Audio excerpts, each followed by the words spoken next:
Alors, des tablettes mésopotamiennes au big data, technologie et comptabilité. Au titre assez large. Effectivement, il évoque de manière un petit peu symbolisée les liens qui existent entre les évolutions de la comptabilité et puis les évolutions de ce que Bernard Collas appelle les prothèses techniques de la comptabilité. Alors, imaginez que sur ce thème-là, on pourrait passer plusieurs heures, voire plusieurs jours, pourquoi pas plusieurs semaines. Là, aujourd'hui, on a 1h30, donc on a été obligé de faire des choix. Pierre Mounier-Kuhn, qui est à ma gauche, notre premier intervenant, est le spécialiste français de l'histoire de l'informatique, chercheur au CNRS. La première fois que j'ai rencontré, c'est dans une réunion du groupe d'histoire de la comptabilité du Conseil de l'Ordre des experts comptables au début des années 90, où il était venu présenter son projet de thèse sur l'histoire de l'informatique. On monte assez loin dans l'histoire. Et l'Ordre des experts comptables, ça nous amène aussi à notre deuxième intervenant, qui lui est un professionnel, Jean Saffort, qui a rempli auprès du Conseil de l'Ordre et puis dans d'autres organismes, de multiples fonctions qui ont trait justement à la mise en œuvre de cette question de la transition numérique dans les pratiques comptables, dans la vie des cabinets, et d'une manière générale dans les professions comptables, dans le travail des professions comptables. Voilà. Alors, donc, Pierre Mounier-Kuhn va nous parler plutôt de l'histoire donc, des instruments de traitement de l'information, en mettant en relation justement cette histoire avec les besoins des comptables, si j'ai bien compris. Besoin des comptables publics, besoin des comptables d'entreprise, en particulier de ceux des banques et des compagnies d'assurance aussi, dont la demande a pu susciter un certain nombre d'avancées techniques dans le domaine du calcul et du traitement de l'information. Voilà. Et puis ensuite, Jean Saffort donc, nous emmènera au plus contemporain, dans le chaud, au cœur du problème, qui est au cœur des préoccupations depuis 2 jours et dont nous parlons effectivement depuis 2 jours ici, cette fameuse transition numérique. Voilà. Alors, avant de donner la parole à nos 2 intervenants, et puis en guise d'introduction, moi, je voudrais vous parler d'un outil comptable, d'un artefact comptable, qui, à la limite, est peut-être antérieur, probablement largement antérieur, aux tablettes mésopotamiennes, et qui pourtant a été utilisé très très longtemps, et était encore utilisé en France jusqu'au milieu du siècle dernier. Vous savez que la comptabilité, l'enregistrement a utilisé de multiples supports, bien sûr. J'ai évoqué les tablettes d'argile, on pourrait parler des os, on pourrait parler des tablettes de cire, il y a aussi bien sûr le papyrus, les parchemins, le papier, mais il y a un autre type de support qu'il ne faut pas oublier, c'est, là je tire un petit accessoire de ma poche, c'est le bois. Alors bon, ceci n'est pas un cigare, bien, même si c'est à peu près le module d'un Churchill, c'est pas du tout un cigare. C'est un instrument comptable. C'est un instrument comptable. Alors le problème, c'est qu'en fait, il m'aurait fallu mes 2 mains libres pour réaliser ce que... Voilà. Alors, c'est un instrument comptable, mais qui est en 2 parties. C'est une baguette de noisetier. J'ai pris un morceau de noisetier hier dans mon jardin, et j'ai coupé cette baguette en 2. Voilà ce que ça donne. Alors, vous en avez une qui s'appelle la taille, la première, vous voyez, elle a un petit talon là. Et l'autre s'appelle tout simplement, oui d'accord, la contre-taille, ou encore échantillon. Ces 2 parties, elles servaient notamment dans le commerce de détail chez les boulangers. Je vous ai dit que c'était utilisé jusqu'à la moitié de la fin du siècle dernier. C'était utilisé en particulier par les boulangers. Voilà. On réunissait ces deux baguettes. Il y en a une qui restait chez le commerçant, l'autre qui était donnée au client. Et en les tenant simultanément, on exécutait des entailles pour enregistrer le nombre de livraisons. Imaginons donc que mon boulanger m'ait livré 3 pains, il faisait 3 entailles, il gardait la taille et moi, j'embarquais la contre-taille. Voilà, là je vais pouvoir reprendre le micro en main, ce sera plus pratique. Très bien. Donc, voilà, avançons. Vous voyez, vous avez sous les yeux la taille et puis la contre-taille, encore appelée échantillon, avec les 3 encoches. Donc, vous voyez, c'est un instrument qui symbolise la relation de crédit entre le boulanger et son client, entre n'importe quel type de commerçant d'ailleurs, et puis son client. Elle exerce une fonction de rappel. À l'un, elle rappelle ses droits par rapport à son client. À l'autre, elle rappelle ses obligations par rapport à son fournisseur. Donc, il y a une reconnaissance de dette et il y a une créance, si vous voulez. Bien. Et cette comptabilité, puisque c'est bien le mot qu'il faut utiliser,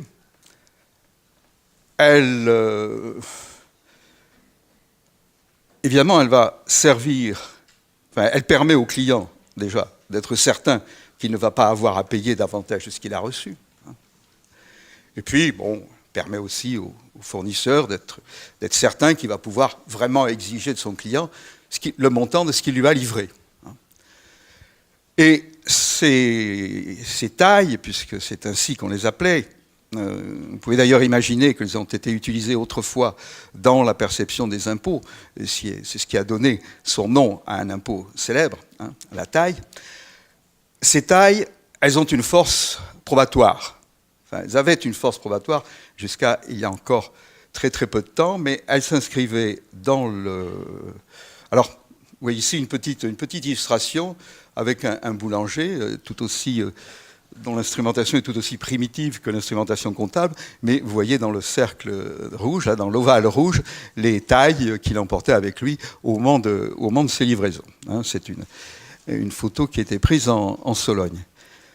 Ces tailles, donc, étaient inscrites en tant qu'instrument de preuve dans le Code civil, dans l'article 1333 du Code civil. Les tailles corrélatives à leurs échantillons font foi entre les personnes qui sont dans l'usage de constater ainsi les fournitures qu'elles font ou reçoivent en détail. Alors ça, on le trouve dans le Code civil dès la première édition, dès 1804. Bon, on peut s'imaginer que cette disposition a disparu du Code civil depuis longtemps, puisque les tailles ne sont plus guère utilisées. Eh bien, savez-vous quand elle a disparu?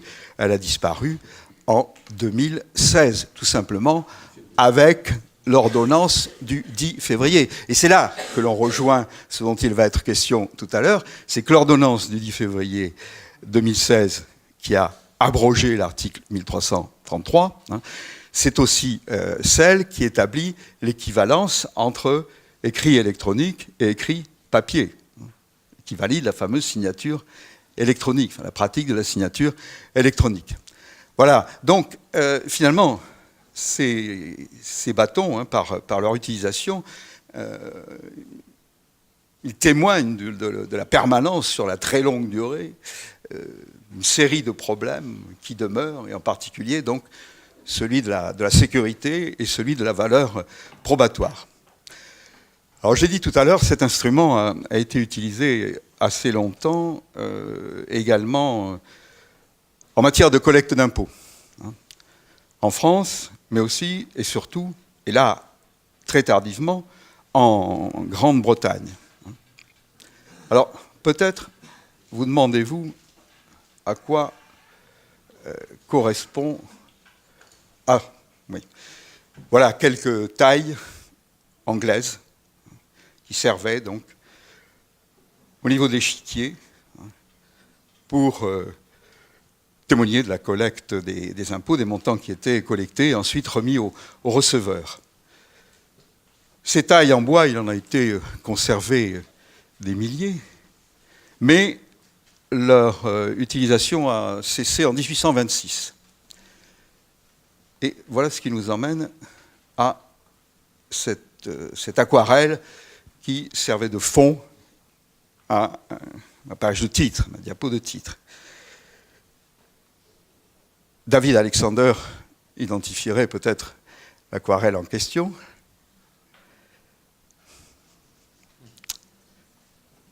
C'est une aquarelle de Turner, et il s'agit de l'incendie de la Chambre des Lords et de la Chambre des communes qui est intervenue en 1834.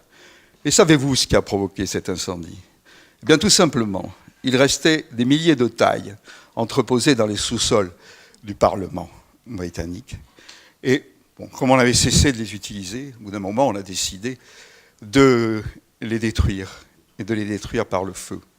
Et bon, on a utilisé un poêle qui se trouvait dans les sous-sols du Parlement. Malheureusement, l'employé qui était en charge d'effectuer cette crémation, on a mis peut-être un petit peu trop d'un seul coup, et ça a mis le feu au Parlement, qui a été détruit par cet incendie. Voilà. David Alexander, hier, quand il a vu les machines de Lille, et en particulier la chenille, il nous a dit « Ah, c'est très français ». Alors je me garderais bien de lui retourner le compliment par rapport à cet événement, bien sûr.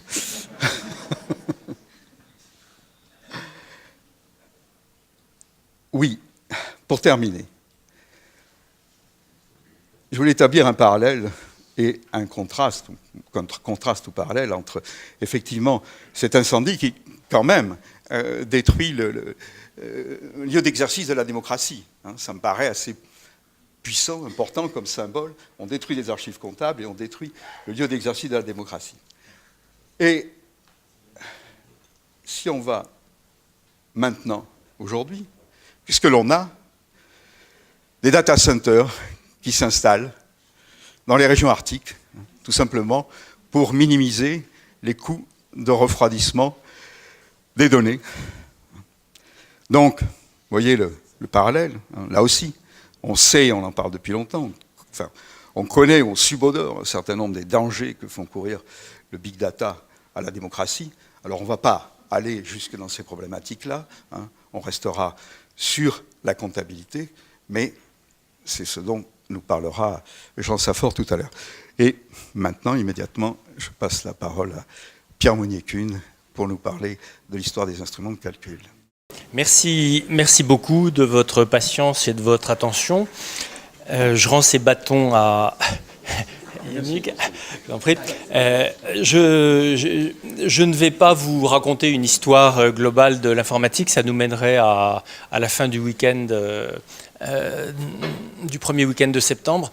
Je me contenterai ici de vous donner quelques points de repère, quelques exemples de process de changement techniques, entre autres, et en attirant votre attention sur le fait que l'histoire n'est pas linéaire. Il y a à chaque moment de l'histoire des alternatives, des solutions substituables, comme diraient les économistes, et donc des tensions sur lesquelles parfois je mettrai l'accent. Alors, ça fait 30 ans et plus que j'étudie l'histoire de l'informatique. Ça m'a amené, il y a 2 ans, à écrire un livre destiné au grand public cultivé, qui va effectivement, exactement comme notre session des tablettes sumériennes aux tablettes numériques. Donc un beau livre où je me suis fait plaisir avec un collègue informaticien, bourré d'images et de résumés tous plus intéressants les uns que les autres. Ça succédait à un livre que j'ai fait à la demande de BNP Paribas sur l'histoire de l'informatique dans une des plus grandes banques du monde et dans les différents types de banques qui ont constitué ce grand groupe. Et puis j'ai fait d'autres livres qui, je pense, vous concernent moins sur l'histoire de l'émergence de l'informatique comme science, comme discipline dans la recherche et l'enseignement supérieur, et sur d'autres sujets. Mais donc, voilà 30 ans et plus que je travaille pour l'essentiel sur l'histoire de l'informatique, et ça m'a amené déjà à constater qu'il n'y a pas une histoire de l'informatique, il y en a plusieurs, il y a plusieurs approches. J'en dirai un mot. Pour commencer, on a parlé des tablettes sumériennes. Effectivement, vous le savez, je pense, ça doit faire partie de votre culture générale. L'écriture est née d'abord à travers la comptabilité. Les premières tablettes, les premières écritures qu'on trouve sont des écritures au sens comptable du terme. On les trouve sur les tablettes sumériennes. Alors, il y a une petite controverse entre archéologues européens et archéologues américains. Les archéologues européens disent ce que je viens de vous résumer. Les archéologues américains, pour des raisons qui m'échappent, ont tendance à dire plutôt que les premières écritures ont une connotation religieuse. Donc c'est peut-être une des différences culturelles qui opposent particulièrement en ce moment les deux continents. Mais bon, moi je m'en tiens à ce que disent mes maîtres en archéologie vénérés, à savoir que l'écriture commence à Sumer, puis dans les autres grandes civilisations, Égypte, Élamite, Perse, Inde, Chine, par des écritures comptables. Et si vous regardez même des peuples qui n'avaient pas l'habitude d'écrire sur leur religion, sur leur philosophie, sur l'histoire, comme les Gaulois, comme les Celtes. Les Celtes gardaient en tradition orale ce qui était d'ordre intellectuel important. En revanche, pour les questions pratiques, les Gaulois, comme les autres Celtes, utilisaient des systèmes d'écriture qu'ils empruntaient à leurs voisins, donc l'écriture grecque ou romaine, avec les systèmes de comptage relativement primitifs des Romains. Un stade d'après, mais rassurez-vous, je vais accélérer, un stade d'après extrêmement important, c'est l'invention de la monnaie, qui fait partie du miracle grec. On parle souvent du miracle grec à propos de la philosophie, de l'invention des mathématiques avec Pythagore, Thalès et autres. Un élément très important, c'est l'invention de la monnaie en Lydie, petit royaume aux marges de la civilisation grecque et des mondes asiatiques, en Anatolie actuelle. La Lydie était un pays traversé par un fleuve qui s'appelait le Pactole, qui roulait des paillettes d'or, et dont un roi assez connu s'appelait Crésus. C'est là qu'a été inventée la monnaie, c'est-à-dire autre chose que le troc qu'on pratiquait jusque-là. Même si le troc pouvait être fait avec des lingots d'or ou d'argent, l'invention de la monnaie, c'est quelque chose de fondamental parce que c'est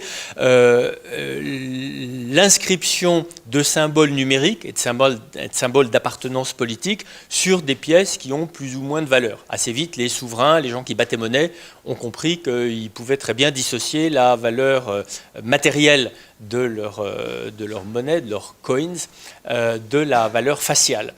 Et c'est une invention fondamentale qui a été perçue comme telle et qui a d'ailleurs inspiré des réflexions très inquiètes de la part de pas mal de philosophes qu'aujourd'hui on qualifierait de conservateurs ou de réactionnaires, qui disaient mais si je le traduis en termes modernes, c'est la possibilité qui s'ouvre de la marchandisation de tout, y compris de la valeur humaine dans ce qu'elle a de plus intime, de plus incommensurable, de plus incalculable. C'est la porte ouverte à la marchandisation de tout. Vous voyez que les philosophes et les penseurs antimodernes et réactionnaires ont parfois des intuitions fulgurantes.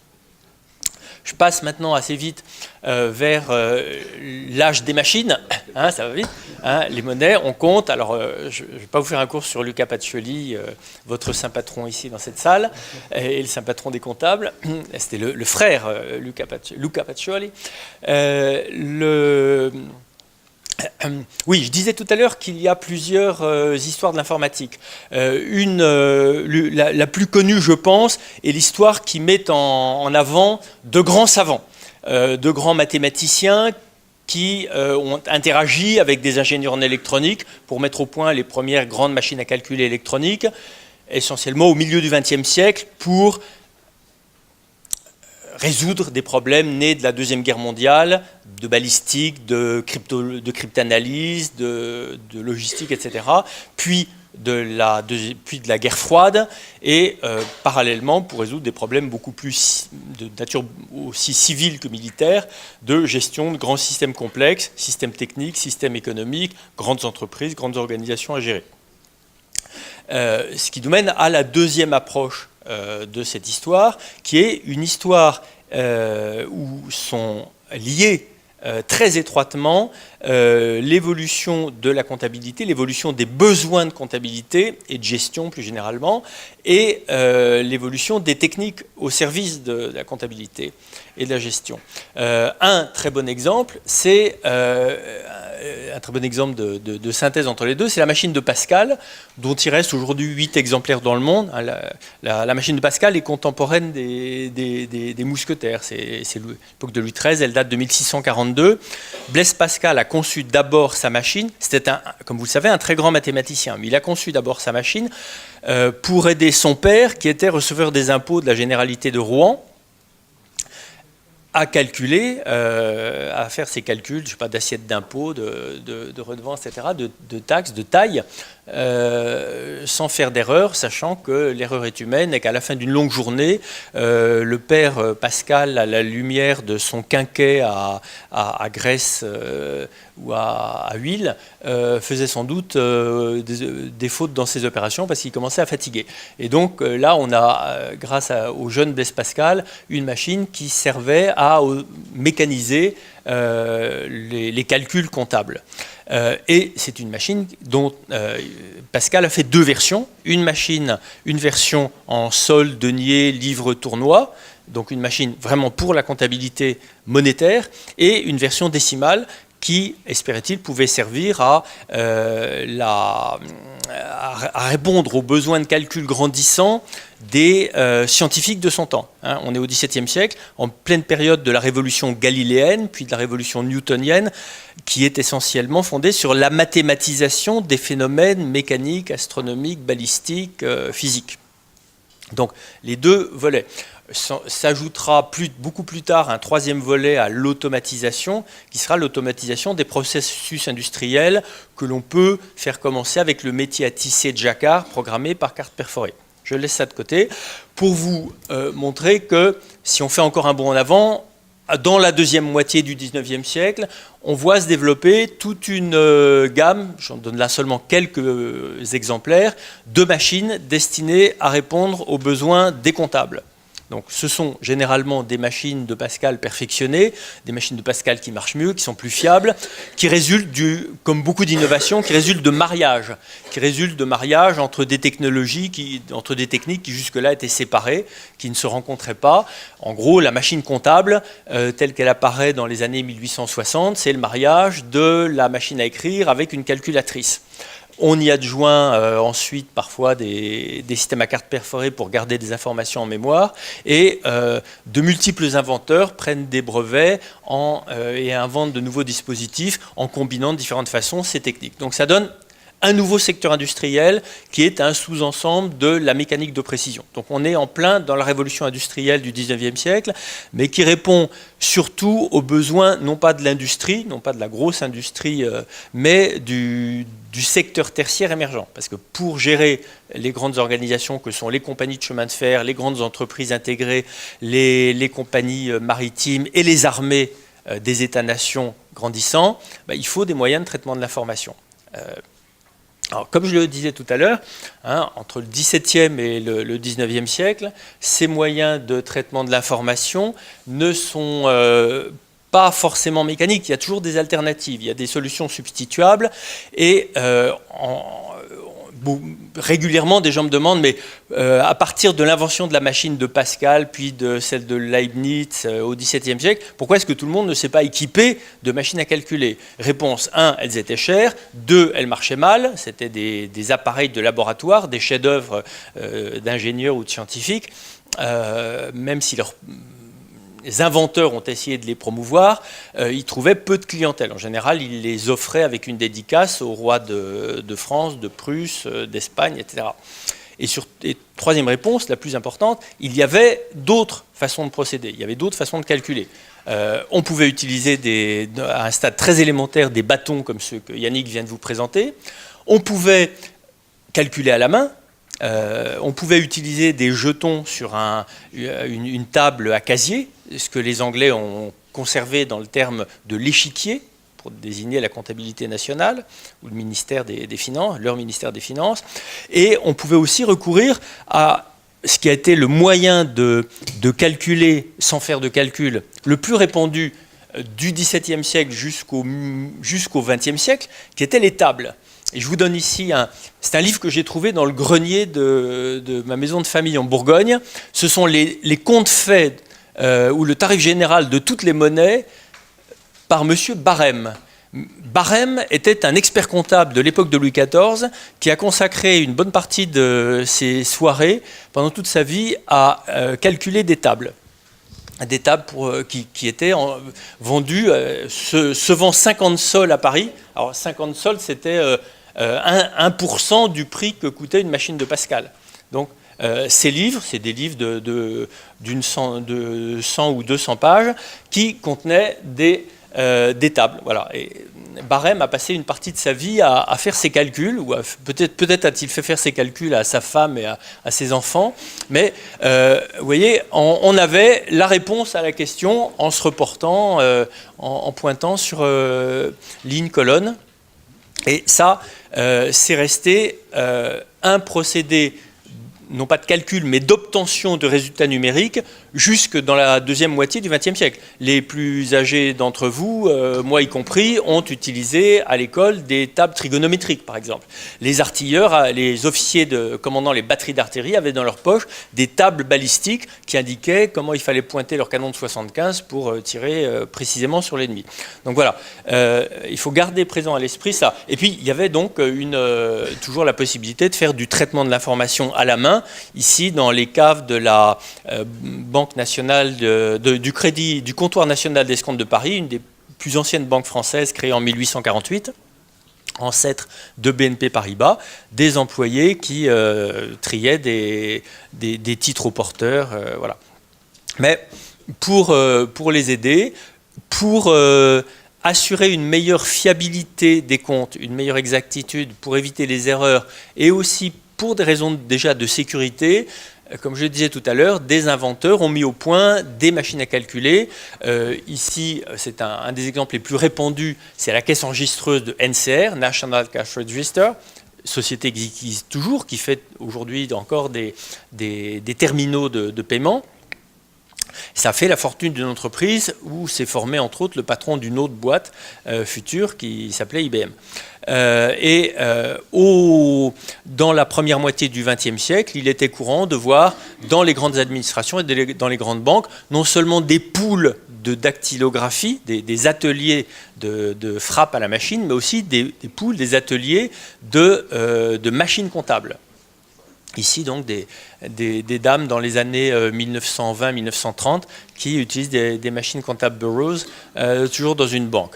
Ce secteur des machines comptables était un secteur assez ouvert. Au fond, à peu près tous les constructeurs de machines à écrire ou de machines à calculer pouvaient se lancer sur le marché de la machine comptable. Donc, il y avait une concurrence sévère, mondiale, entre essentiellement des fabricants américains et des fabricants allemands. Et puis, une nouvelle invention est apparue. Là, je vous déroule un petit peu le fil des inventions techniques et d'une industrie étroitement liée aux besoins de la comptabilité et des statistiques. Le monsieur qui est représenté ici s'appelle Hermann Ohlrich et en 1890, il a répondu à un appel d'offres de l'Office du recensement fédéral américain en présentant une machine de son invention à carte perforée. Cette invention a été assez remarquable dans la mesure où elle a permis de diviser par 3 le temps de dépouillement du recensement américain, à une époque où la population augmentait très vite et bougeait, et donc jusque-là, le dépouillement des recensements se faisait en 5 ou 8 ans, et entre-temps, l'état de la population avait complètement changé, donc c'était de l'argent public fichu en l'air. Cette machine a donc, d'une certaine façon, cette machine coûteuse a fait faire des économies à l'État fédéral américain et elle était basée sur l'utilisation de cartes perforées qu'on poinçonnait et qui, à chaque information numérique, homme, femme, temps d'enfants, etc., faisait avancer d'un cran les petits compteurs. Donc c'était, du point de vue du calcul, beaucoup moins perfectionné que les machines comptables dont j'ai parlé plus haut. C'est une machine qui ne savait pas calculer, elle savait seulement compter. Elle savait seulement compter comme un compteur de kilomètres sur nos voitures. Il a fallu des années, il a fallu 3 décennies pour adapter ces machines mécanographiques, ces machines à carte perforée, aux besoins de la comptabilité. C'est-à-dire qu'il a fallu trois décennies, ça aboutit à peu près dans les années 30, à donner à ces machines à carte perforée des possibilités de calcul des 4 opérations arithmétiques, ce qui leur a permis de conquérir le marché bancaire et d'autres marchés de la comptabilité, et des capacités alphanumériques, ce qui a permis par exemple à ces machines d'imprimer dans les banques des relevés de compte bancaires similaires à ce que nous recevons encore aujourd'hui à la fin du mois. Donc avec des chiffres, débit, crédit, le nom, l'adresse, etc. Donc un énorme effort d'investissement dans l'entre-deux-guerres pour adapter ces grosses machines à carte perforée à de multiples usages et passer des statistiques à la comptabilité. Et c'est devenu le thème central des entreprises qui vendaient ou qui mettaient en location ces machines, comme ici par exemple la toute jeune compagnie des machines Bull, créée à Paris en 1931 comme un petit concurrent d'IBM, qui met l'accent sur le rendement des services comptables qu'améliorent ces machines. Et l'expansion des capacités de ces machines mécanographiques donne naissance à de très grandes organisations. Ces machines coûteuses et puissantes implique une centralisation des traitements de l'information. Et vous avez ici un exemple qui est le grand centre du traitement des titres de la Banque nationale du commerce et de l'industrie, construit exprès dans un bâtiment spécial à Dinan en Bretagne dans les années 30 pour être, si possible, loin d'un futur front militaire et à l'abri des bombardements. C'est bien connu qu'en 1944, la Bretagne et la Normandie n'ont pas connu de bombardement, mais ça, ils ne pouvaient pas complètement le deviner. Même chose, publicitaire, je pourrais vous montrer des cohortes, des listes entières de publicités montrant les avantages pour la comptabilité, pour la gestion de ces systèmes. Par comparaison avec les machines comptables de bureau que je montrais tout à l'heure, là, on a affaire à un oligopole assez petit, largement dominé de très haut par IBM, suivi par d'autres entreprises américaines comme Rand Powers, britanniques comme BTM, qui est devenu ICL, et Bull. Toutes ces entreprises, sauf IBM, ont aujourd'hui pratiquement disparu.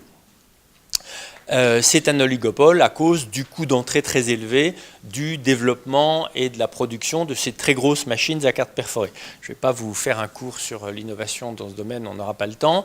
Ce petit oligopole se restructure autour de 1950 et là encore on a le développement qui est visible à travers d'énormes ateliers, comparé à l'atelier des années 20 tout à l'heure. Là, dans les années 50, on a une véritable usine de saisie de données sur carte perforée par des femmes qui étaient des centaines à travailler aux ateliers à carte perforée dans les grandes banques, les compagnies d'assurance, les grandes organisations.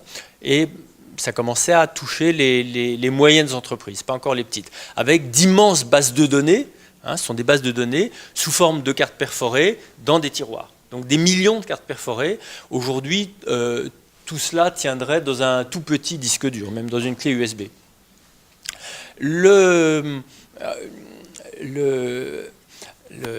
L'histoire de l'informatique, telle qu'on la connaît en général, nous parle de la révolution de l'ordinateur.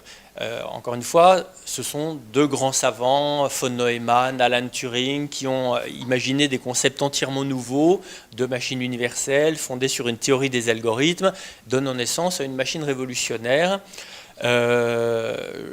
C'est assez discutable, cette vision des choses, surtout si on regarde du côté de l'évolution des machines conçues pour la gestion et la comptabilité.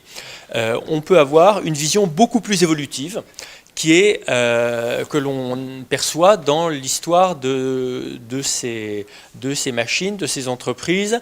IBM a été la première à vouloir augmenter la performance de ces machines à carte perforée en y ajoutant un petit calculateur électronique. Pour nous, aujourd'hui, ce serait un ridicule petit calculateur électronique. Pour l'époque, c'était impressionnant, mais ce n'était pas une machine énorme, c'était une machine grande comme un bureau, comme une grosse table, comme une armoire qu'on voit là. C'est la première publicité en France de cette machine. Quand IBM France a commencé à l'importer, vous voyez, il y a écrit calculatrice électronique IBM, il y a la photo, un tube électronique pour montrer qu'on est ultra moderne, et il n'y a pas de modèle, il n'y a pas de numéro, il n'y a pas d'autre nom. C'est la seule. C'est la seule sur le marché. Pas pour longtemps. Très rapidement, les concurrents, Bull en France par exemple, mettent au point des calculateurs électroniques à tube, donc en assemblant des composants de radio, de radar, du matériel électronique professionnel qui augmentent les capacités de leur matériel à carte perforée. Ces matériels, ces systèmes, ces solutions sont promus non seulement par les constructeurs qui veulent les vendre, mais aussi par des sociétés de services qui commencent à se créer et par de grands utilisateurs qui veulent contribuer à la modernisation de la France. On est on est après la reconstruction au lendemain de la Deuxième Guerre mondiale, on est dans les années 50, la modernisation du pays, et dans la région, ici, il y a une grande banque qui est pionnière dans ce domaine, c'est le Crédit de l'Ouest, qui organise au milieu des années 50 une grande conférence, un grand colloque pour promouvoir les moyens électroniques de traitement de l'information.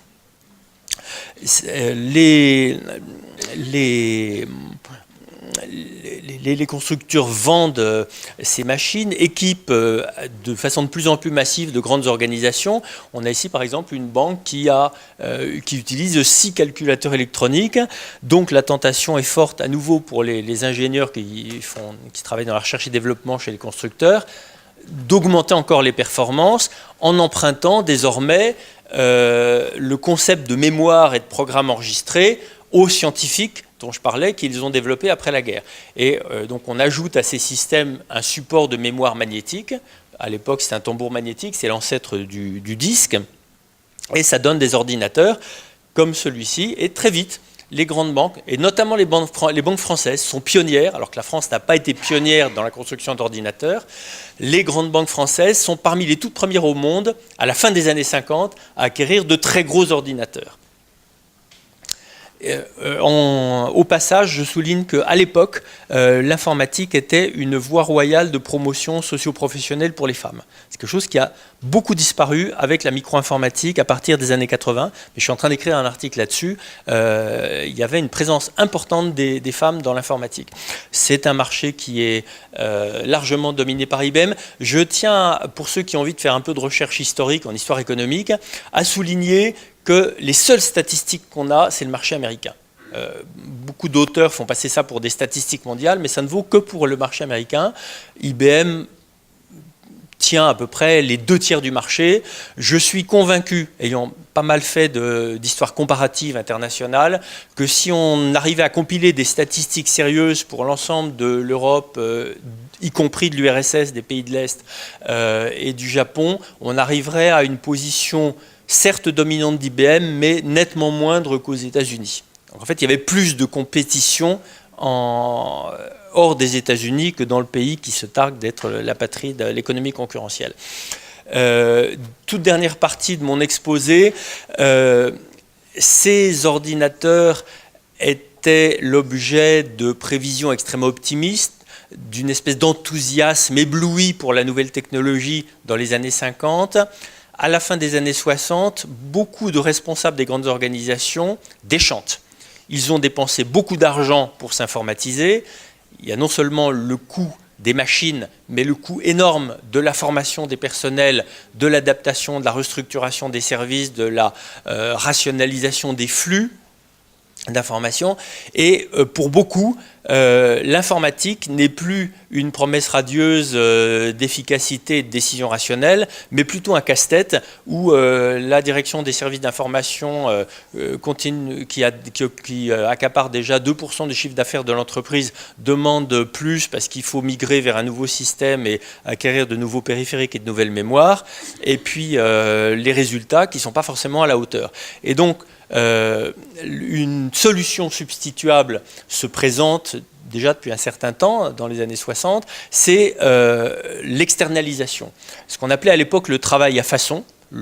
on a changé de nom, on a utilisé des mots anglais, outsourcing, facilities management, etc. Mais l'idée est fondamentalement celle de l'externalisation. Et on voit ici cette image, cette caricature de l'homme d'affaires qui arrive dans un centre informatique où le façonnier, le vendeur d'heures de calcul lui déroule le tapis rouge et on voit en arrière-plan la salle informatique où les gens se crêpent le chignon et les informaticiens se font des pieds de nez.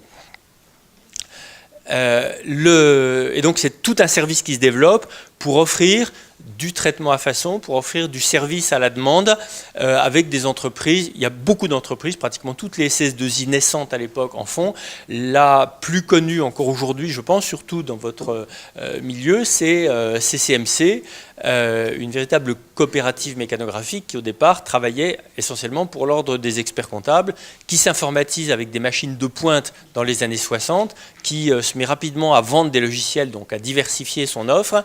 Et globalement, le secteur des SS2I s'est largement fondé sur la vente de services bureaux, sur la vente d'heures de traitement, d'heures machines et secondairement de location de personnel.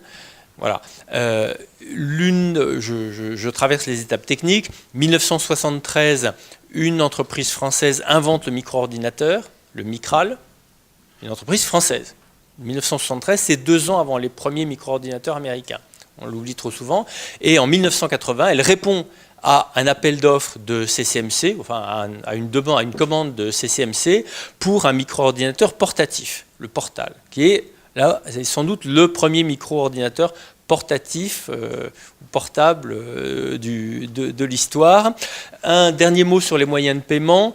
Les chèques se sont développés à l'initiative des banques depuis la fin du 19e siècle. On a dû développer des systèmes spéciaux que vous n'avez jamais vus, que vous ne trouverez dans aucun livre d'histoire de l'informatique. Ce sont des grosses machines pour traiter les chèques, pour faciliter le classement des chèques avant leur transfert à la chambre de compensation. Pour résoudre ces problèmes, ces machines résolvaient des problèmes mais en posaient d'autres parce qu'elles étaient très coûteuses, des informaticiens inventent des systèmes de lecture automatique, notamment des chèques, qui sont les ancêtres du code barre. Ça, c'est le CMC7, caractère magnétique codé à 7 barres, inventé par Bull. Les Américains ont inventé un autre système. Ça existe toujours au rez-de-chaussée de nos chèques. Évolution vers un autre système de moyens de paiement, la carte à piste magnétique aux États-Unis et l'invention de la carte à puce, donc le mariage de plusieurs technologies au milieu des années 70 par Rollo Moreno, qui est resté une vedette en France, et parallèlement par d'autres acteurs. Ici, vous avez une publicité de Sligos, un autre grand du service informatique. Vous prendrez bien une part de carte. Les technologies continuent à se marier. Ici, vous avez un Minitel de 2e génération de 1990. Malheureusement, la photo a été prise avec une télécarte, ce qui est idiot. En fait, c'est un Minitel qui permettait de faire des paiements directs en ligne avec une carte à puce de crédit. Et toutes ces informations, comme vous le savez, sont toujours traitées dans des data centers considérables. Donc l'informatique ne s'est pas seulement miniaturisée, elle reste quand même aussi en grande partie centralisée dans d'énormes centres de traitement dont une partie considérable des données est de nature essentiellement comptable. J'ai visité un data center d'une grande banque française et à la fin de l'après-midi, vers 16h30, entre 16h30 et 17h30, on voyait ces robots qui commençaient à s'agiter, à aller chercher des cartouches magnétiques, à les lire, à les remettre, à en chercher d'autres. On m'a dit, ça, c'est le signe que les agences bancaires ferment leurs caisses. J'arrête là, je ferai la conclusion en répondant à vos questions et je vous remercie.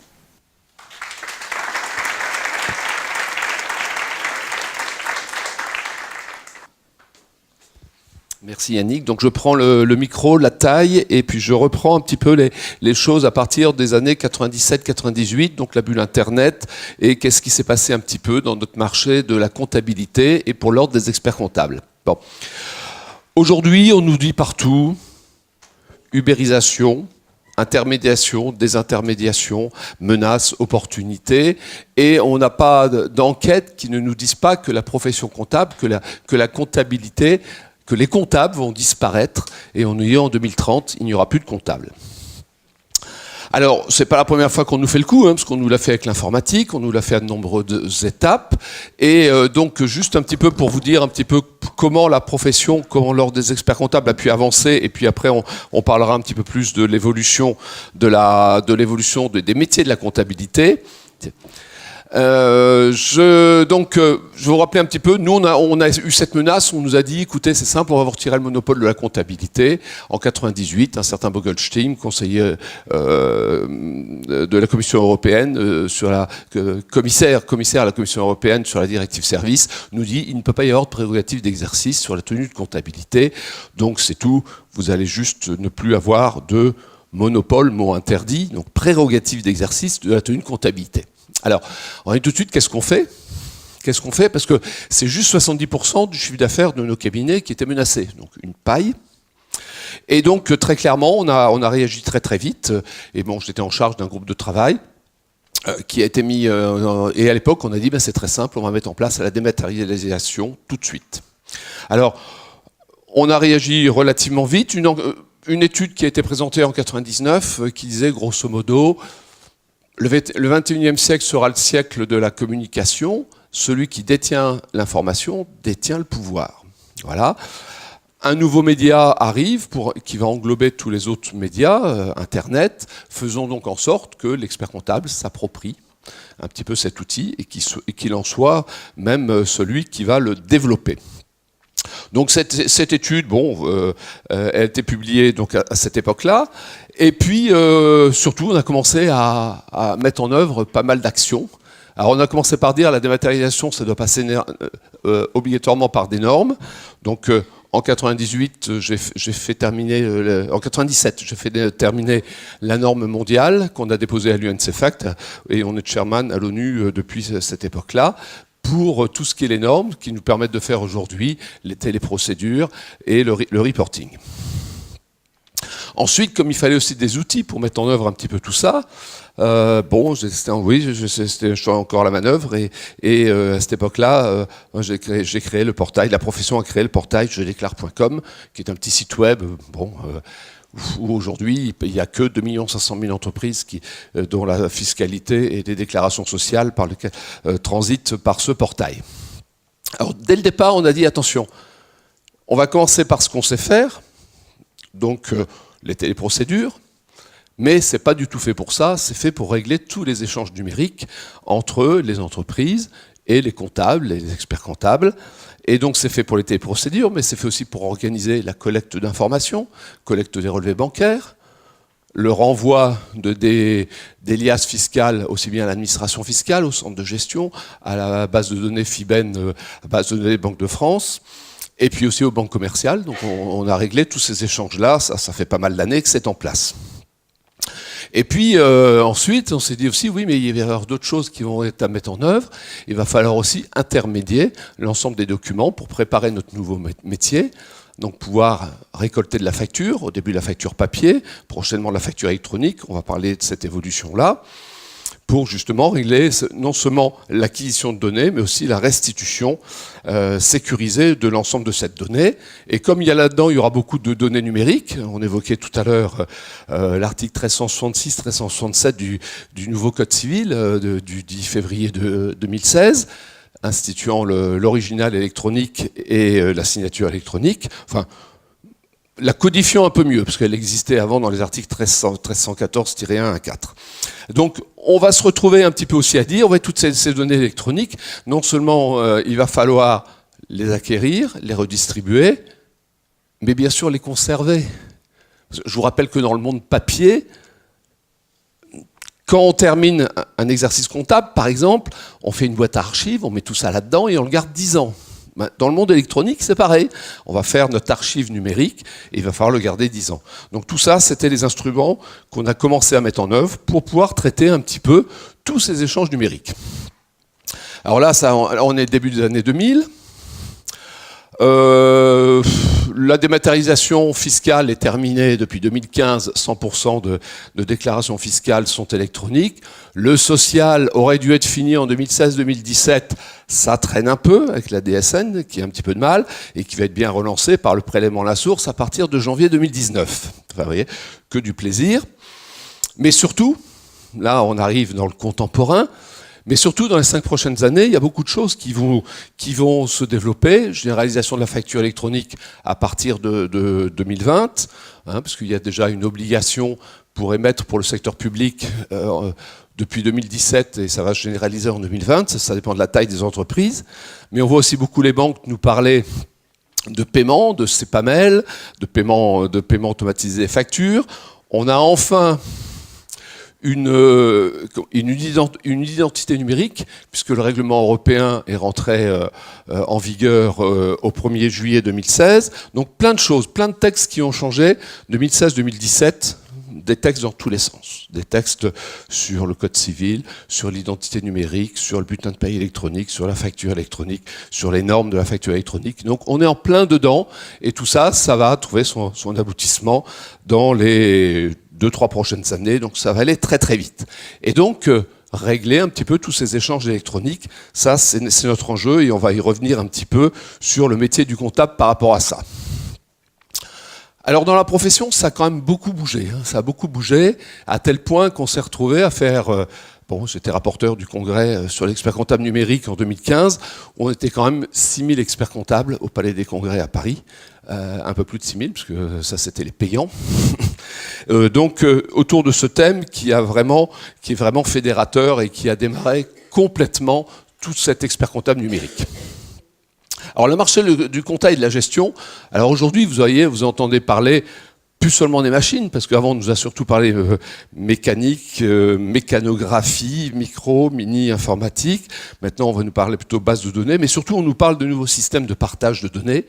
Et on va vous parler beaucoup du cloud computing, le SaaS plus précisément, la location d'applications en ligne, et surtout beaucoup d'intelligence artificielle. Et c'est ce qu'on nous dit, avec l'intelligence artificielle, on n'aura plus besoin de faire de la comptabilité, ça s'interprétera automatiquement. Là-dessus, je pense quand même qu'il ne faut pas mélanger. Alors, on appelle ça l'ubérisation. Non, c'est pas l'ubérisation. L'ubérisation, c'est je prends le contact, j'intermédie et la relation client, je prends la relation client et je ne fais pas forcément le métier. Donc, c'est surtout pas de l'ubérisation, mais par contre, c'est de l'automatisation. Donc, automatisation de la compta, c'est une évidence. Oui, nous ne passerons plus avec nos petites mains des écritures comptables.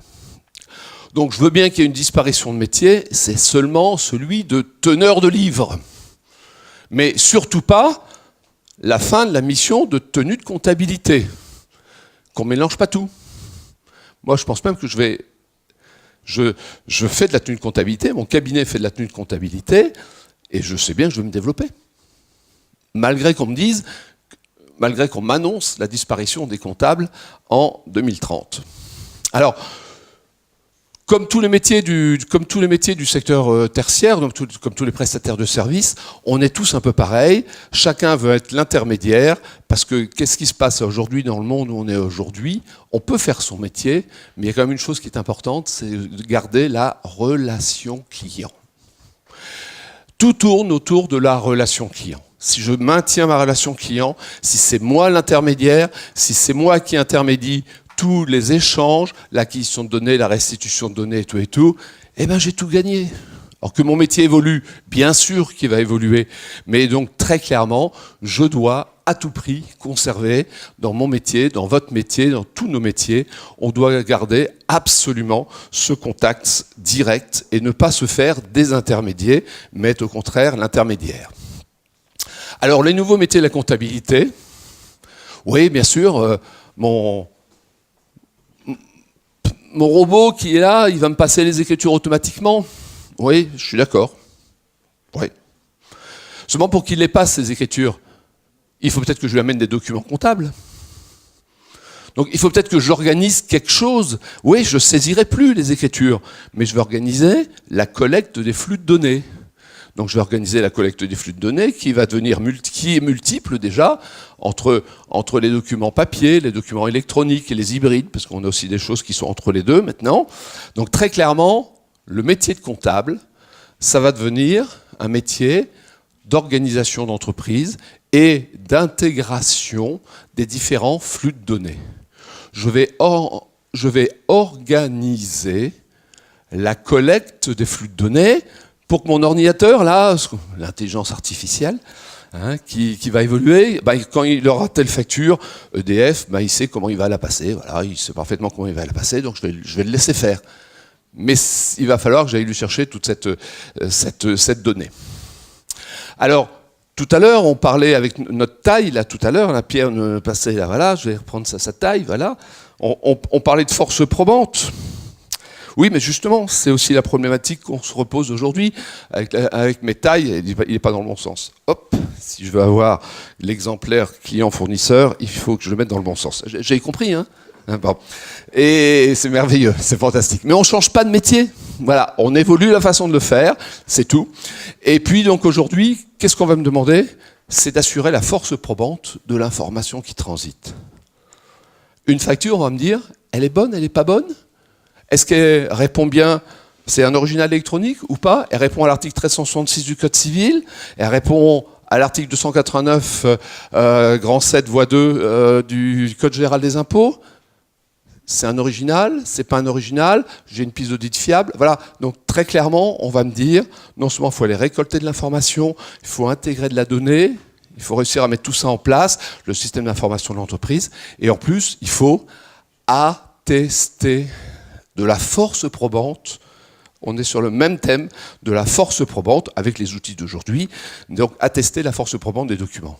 Donc ça, c'est très important, et nous, principalement experts comptables, les professions réglementées, on va nous demander de jouer un rôle de tiers de confiance, c'est-à-dire d'assurer que cette information qui transite, ces big data, ces données qu'on va avoir partout, et laquelle est la bonne, quoi. Donc ça va être important, l'organisation de cette donnée, attester cette donnée, la traiter, bien sûr, et ensuite organiser sa distribution sécurisée. Je vous rappelle aussi qu'à partir du 25 mai prochain, on a un autre règlement européen qui arrive, qui s'appelle le RGPD, donc le Règlement général de la protection des données. Et donc on doit organiser la sécurité des données, surtout des données sensibles d'ailleurs. Donc ça c'est important, c'est vraiment nos nouveaux métiers, c'est les métiers de la comptabilité. Voilà. Et puis bien sûr, une fois que j'aurai collecté les données, trié ces données, restitué, après je vais les conserver, les archiver. Donc très clairement, déjà, c'est ce qu'on avait écrit en 99, quand on a créé jedéclare.com, c'était déjà avoir les outils qui nous permettent un petit peu de faire tout ça, cette collecte, cette restitution et cette conservation des données avec leur force probante. Je vais vous répéter plein de fois force probante, parce que très clairement, c'est oui, cette donnée est-elle bien une donnée originale? Alors on m'a dit de dire un petit mot sur le commissariat aux comptes. Et on m'a autorisé à faire une petite diversion, parce qu'il se trouve qu'aujourd'hui, mes camarades, mes confrères, sont en train de défiler dans un certain nombre de villes, dont Nantes, voilà, pour protester contre la disparition du commissaire aux comptes. Voilà. Nous avons juste un projet de texte qui nous remonte les seuils du commissariat aux comptes et qui va faire que la population des commissaires aux comptes va passer à peu près de 14 000 à 2 000. Confrères, avec une concentration très forte. Donc pour ceux qui resteront, je termine là, je ne vais pas vous embêter, je ne suis pas là pour faire de la... Mais j'ai demandé l'autorisation quand même, pour dire. Donc c'est aussi le commissaire aux comptes, l'audit légal, quelque chose qui va évoluer. Et notamment dans la démarche d'audit, on s'interroge. Oui, mais l'analyse des risques, bien sûr, elle va s'enrichir de beaucoup de tests de validité qu'on va pouvoir automatiser. Mais la grosse question qu'on se pose aujourd'hui, pour ceux qui étudient un petit peu l'audit, c'est est-ce que les sondages, ça a encore un sens ou pas? À un moment où j'ai toute la donnée de façon exhaustive sous la main. La compagnie du commissaire aux comptes, oui, a clairement posé la question il y a 1 an et demi pour se dire il faut quand même qu'on revoie nos trucs là, parce que faire des sondages alors que je peux traiter de façon exhaustive 100% de l'information, il va falloir quand même un tout petit peu que nos techniques d'audit également évoluent, notamment par le traitement des fichiers informatiques, le traitement du FEC, du fichier des écritures comptables, un petit peu toute cette information qui se normalise, qui s'automatise et que l'on a, pour toutes les entreprises. Donc le CAC également, le commissaire aux comptes, l'audit légal, aura donc une certaine évolution dans ses méthodes, même si la démarche, l'analyse des risques restera toujours à peu près la même, elle va quand même beaucoup changer de par un petit peu tous les tests et les sondages que l'on pourrait avoir à faire pour aller beaucoup plus vers l'exhaustivité. Et notamment, toujours vérifier la force probante, parce que là encore, c'est toute cette information, tous ces documents qu'on voit passer, sont-ils bons ou pas? Alors, pour gagner un petit peu ce défi de la comptabilité, qu'est-ce qu'il faut qu'on fasse? Bon, déjà, nous en tant qu'experts comptables, on travaille beaucoup sur de la TPE, donc de la petite entreprise, un peu de la PME également, beaucoup moins, on n'est pas dans les ETI et dans les grandes entreprises, puisque c'est le commissaire aux comptes qui s'y trouve. Donc très clairement, pour les PME, on va être amené à les aider à organiser toute cette collecte, cette restitution, ce traitement d'informations. Donc là, on va avoir un accompagnement, un rôle de conseil fort en la matière. Et très souvent, ce qui se passe, c'est que pour les TPE, on substitue et c'est nous qui faisons. Le prélèvement à la source, ce midi, Yannick me demandait si on allait être impacté, je crois, non c'est Pierre plutôt qui me demandait ce midi si on allait être impacté par le prélèvement à la source, le PASS. Oh, je dis juste un peu, on va juste le faire pour 50% des entreprises françaises. Donc c'est nous qui allons le mettre en œuvre, bien sûr. Et donc très clairement, voilà, soit on va être amené à organiser les entreprises et leur système d'information, soit on va faire pour eux, se substituer, parce que devant cette complexité croissante, les entreprises ne savent plus faire, ne savent pas faire, et donc il leur faudra un professionnel pour le faire, et un professionnel avec qui on va lui demander quelques qualités particulières, un expert comptable, dans toutes les enquêtes faites auprès des entreprises, on dit clairement, mon expert comptable, c'est mon principal conseiller, je l'aime bien, il travaille bien, c'est un bon professionnel, mais non. On ne me dit pas il est trop cher, on me dit je ne le vois pas assez. Il n'est pas assez disponible. Voilà. Donc très clairement, aujourd'hui, on nous demande, l'entreprise au contraire, nous demande plus de proximité. On ne nous demande pas du low cost aujourd'hui. Quasiment pas. Alors il y en a qui font du low cost, c'est leur problème, c'est un choix professionnel. Mais sinon, les entreprises nous disent surtout prenez tout en main. Prenez en main la comptabilité, le social, le fiscal, le juridique, le financier, et puis un certain nombre de trucs administratifs, gestion de patrimoine, l'impôt sur le revenu, l'ISF, plein de petites choses. C'est grosso modo, ils veulent le tout, ils veulent une prestation globale. Donc ça, c'est une obligation de faire. Et en matière, dans cette transition numérique, très clairement, on va nous dire aussi sécurisez-nous la donnée, attestez-nous la donnée, et surtout, votre rôle de tiers de confiance est important. On me demande, moi, de plus en plus de dire « Oui, vous me produisez des comptes, mais je veux savoir que c'est un expert comptable. Donc moi, dès que je produis des comptes, je les signe électroniquement, bien sûr, pour que ce soit marqué « Jean Safor, cabinet Socapex, inscrit à l'ordre des experts comptables ». Voilà. Et quelque part aussi, c'est une marque, c'est une signature qui renforce la confiance, qui renforce un petit peu toute cette confiance du professionnel. Et au-delà de la compta, donc on évoque beaucoup aujourd'hui au niveau de la profession tout ce qu'on qualifie le full service. C'est tous les travaux complémentaires que les entreprises nous demandent de faire. De la gestion administrative, de la gestion de financement, ça se rapproche du conseil, on le fait déjà un petit peu, mais on nous demande de le faire de plus en plus. Et surtout, on nous dit aujourd'hui, mais dans ce monde électronique qui devient un petit peu compliqué, je ne sais pas faire mes factures électroniques, je ne sais pas faire l'encaissement, le recouvrement, la mise en œuvre un petit peu de tous les contentieux, est-ce que l'affacturage, toutes ces choses-là. Et donc, très clairement, on va nous demander, à partir de la mise en œuvre et du développement de la facture électronique, donc ça vous le situez, la réalisation de la facture électronique, c'est à partir de 2020.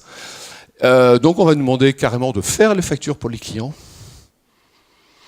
d'assurer d'assurer les moyens de paiement, hein, c'est-à-dire les transmissions aux banques pour tout ce qui est paiement par virement, prélèvement, virement commercial, c'est pas mal. Et puis on va me demander aussi d'organiser la session de créance électronique, la facturage électronique, et puis malheureusement, si on n'arrive pas à l'encaissement, le recouvrement également électronique. Donc tout ça, c'est des briques qu'il va falloir qu'on ajoute à nos missions, parce que très clairement, la comptabilité ne sera plus uniquement passer des factures clients ou des factures fournisseurs ou de la comptabilité générale, ça sera plus ça la compta. La compta, ça sera vraiment la gestion de l'ensemble de la chaîne et du document électronique. Et tout ça, je dirais un petit peu dans un principe qui est d'ailleurs la baseline un petit peu de la Fédération nationale des tiers de confiance du numérique, la FNTC, qui est de dire dématérialiser en toute sécurité. Et quand on parle de sécurité, c'est pas seulement la sécurité physique de la donnée, mais c'est aussi de la sécurité juridique. Donc vous voyez, beaucoup de travail, contrairement à ce qu'on nous raconte. Non, les comptables ne sont pas morts. Or oui, il n'y aura plus de teneur de livre, selon l'expression souvent qu'on peut utiliser. Mais en effet, la mission comptable va se développer fortement pour tous ceux qui sauront un petit peu prendre à bras le corps un petit peu ces nouveaux modes d'organisation et évoluer dans leur métier. Et là, de toute façon, il n'y a aucune raison que tous les professionnels que nous sommes ne soyons pas capables d'évoluer dans nos métiers. On l'a fait depuis des années, on continuera donc à le faire. Et moi, je suis très optimiste. Si mes gamins veulent faire de la comptabilité, je leur dis surtout, il n'y a pas de problème, tu ne seras pas au chômage. Voilà. Et tu auras des missions de plus en plus intéressantes avec une proximité client qui renforcera fortement l'intérêt de ta profession. Voilà un petit peu le message que je voulais vous faire passer sur les dernières années et l'évolution et ce que va devenir un petit peu la comptabilité dans les 5 à 10 ans à venir.